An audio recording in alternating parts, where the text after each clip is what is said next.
এই যে তোমাদেরকে বলছি, তোমরা যারা ভাবো যে আমাদের চুল খুব পাতলা, আমরা কি কাট করব টের পাচ্ছ না, এই যে এরকম ইউ কাট করে চলে যাও পার্লার থেকে, তাদেরকে বলছি ইউ কাট না করে একটু চুলের ভলিউমটা বাড়িয়ে নাও না, আমরা আছি তো তার জন্য, হেয়ার কাট করার জন্য।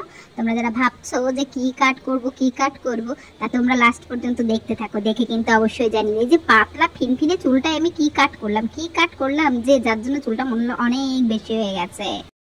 তোমাদের তো বলে বলে পারি না, হেয়ারটা মাঝে মাঝেই ট্রিম করাতে হয়, তোমরা তো করবে না, চুলের আগাটা ড্যামেজ হয়ে যাবে, তারপরে তোমাদের মনে পড়বে যে আমাদের একটু হেয়ার কাট করার দরকার।